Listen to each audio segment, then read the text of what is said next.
Bonsoir. Nous parlons à l'heure actuelle depuis un bon bout de temps, depuis un certain temps, depuis quasiment 2017, de l'ingouvernabilité du pays, rendre le pays ingouvernable, c'est-à-dire faire en sorte que les moyens de production, tout ce qui permettent aux émergents, aux putschistes d'avoir de l'argent, tout ce qui entretient cette dictature, on doit les rendre ingérables, ingouvernables. Je pense que tout le monde est unanime pour comprendre qu'à l'heure actuelle, les administrations au Gabon tournent au ralenti. C'est aussi les conséquences de l'ingouvernabilité du pays. Lorsque le président Jean Ping a entamé sa tournée en Europe, il a bien fait comprendre aux partenaires du Gabon, surtout le partenaire historique, que si vous ne faites pas vite, si vous ne faites pas en sorte que la passation du pouvoir se fasse le plus rapidement possible et sans délai, nous allons rendre le pays ingouvernable. À l'heure actuelle, c'est ce qui se passe. Il est impossible, il sera impossible que le pouvoir en place puisse virer tout le monde et se mettre à les remplacer par d'autres personnes. Parce que c'est impossible à faire. Nous avons des amis ici et là qui nous font comprendre, qui font tout pour ralentir les dossiers. Ils font tout pour que la machine ne puisse pas continuer à rouler, à tourner correctement, comme cela se doit dans un État démocratique. Parce que le président Jean Ping est clair, il ne veut pas qu'il y ait un bain de sang. Donc il n'en fera jamais les gens dans la rue. Sauf si les Gabonais se lèvent de manière unanime. Ça, c'est une autre histoire. Mais pour éviter, pour sauver l'être humain, pour sauver le Gabonais, pour éviter que les Gabonais soient tués comme des lapins, nous allons procéder, nous allons commencer par procéder par une nouvelle façon de gérer le pays, en le rendant ingouvernable. Si vous voyez que les émergents se mettent à contracter des prêts ici et là, c'est parce qu'ils n'arrivent toujours pas à faire décoller la machine. Nous avons vu les mouvements initiés par le secteur privé, les syndicats. Pendant 3 jours, on a vu les émergents trembler. Après, bien évidemment, il y a des négociations. Bon, pour ceux qui sont des syndicalistes, je ne suis pas au Gabon, je ne peux pas leur jeter la pierre, ils font ce qu'ils peuvent. Pour la dynamique unitaire, ça c'est un autre problème, ça concerne des fonctionnaires. Donc le poumon de l'administration gabonaise. Nous devons les soutenir parce que sans leur présence, sans leurs actions, le pays ne peut pas aller de l'avant.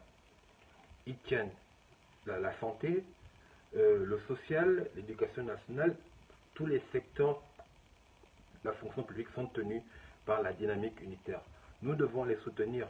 Nous avons eu ce matin le message de la société civile qui stipulait que pour la lutte contre la corruption, vu que l'État gabonais ne veut pas vraiment lutter contre la corruption, il se pourrait qu'on reçoive d'ici quelques jours la liste des personnes qui sont au cœur de la corruption au Gabon. Parce que si le Gabon est un État de droit, l'État gabonais, les magistrats, le ministère de la Justice est capable et à même de diligenter des enquêtes pour incriminer les personnes responsables de détournement de fonds. L'autre problème que nous avons, c'est avec le dialogue initié par l'Union européenne et le gouvernement putschiste du Gabon, un dialogue qui sous-entend que la liberté de manifester, la liberté de s'exprimer est garantie. Mais nous en avons eu la preuve le 5 février, où au même moment où le Gabon, l'État gabonais putschiste et l'Union européenne entament des discussions, au même moment, la dynamique unitaire est empêchée de manifester. Donc ça veut dire que il est clair et net qu'il y a des personnes hors du Gabon, il y a des institutions, il y a des pays hors du Gabon qui ne veulent pas que notre Gabon change, qui ne veulent pas que le Gabon puisse appartenir aux Gabonais. Pas besoin d'avoir un bac plus 5, un bac plus 10 pour comprendre qu'il y a des personnes qui ne veulent pas que le Gabon change. Ils sont en train de jouer la montre. Leur Ali Bongo, leur ami, est capoute depuis plus d'1 an. Il y a des grèves ici et là. Les élèves sortent, se mettent à agresser à tort ou à raison des personnes. Le sosie ne parle quasiment pas. Il y a des sommets hors du Gabon. Il n'y participe pas. Il envoie soit Billy Binze, soit Julien Kokebrel. Ça veut dire que le pays est à l'arrêt. Il n'y a plus d'institutions. Ce qu'ils sont en train de faire à l'heure actuelle, c'est de gagner du temps. Ils veulent gagner du temps pour les raisons que tout le monde sait. Ils veulent gagner du temps. Donc, nous, ce que nous voulons, c'est de récupérer notre pays, récupérer notre État, faire décoller ce pays qui n'a jamais décollé, malgré la présence de l'AFD depuis plus de 60 ans, comme Bob l'a signalé l'autre fois lors de Sancham à l'AFD. Il est clair, net et précis que toutes les institutions ne veulent pas que le changement s'opère au Gabon. Mais ce qui va se passer, c'est que vous le vouliez ou pas, ce pays va changer. Donc, nous prenons l'ingouvernabilité totale du pays.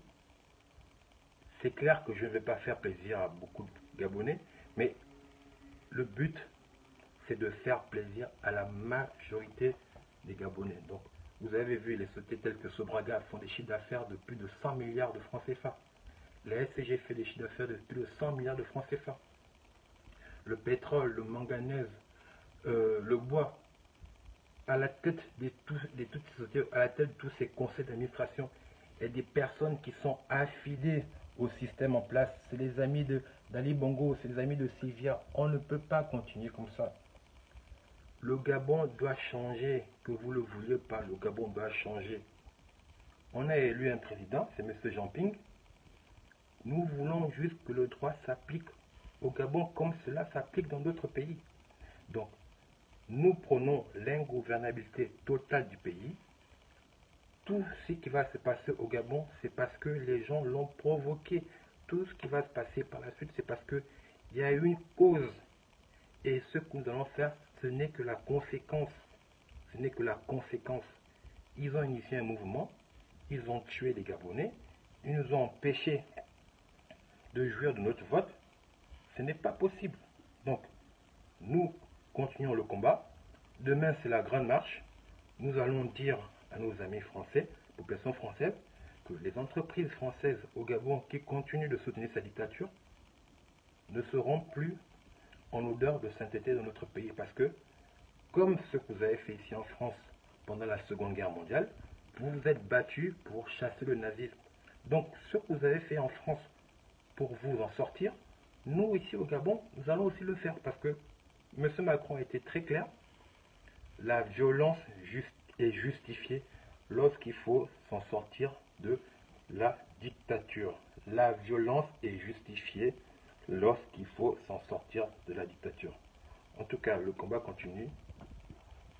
Nous avons qu'un seul et unique président, c'est M. Jean Ping.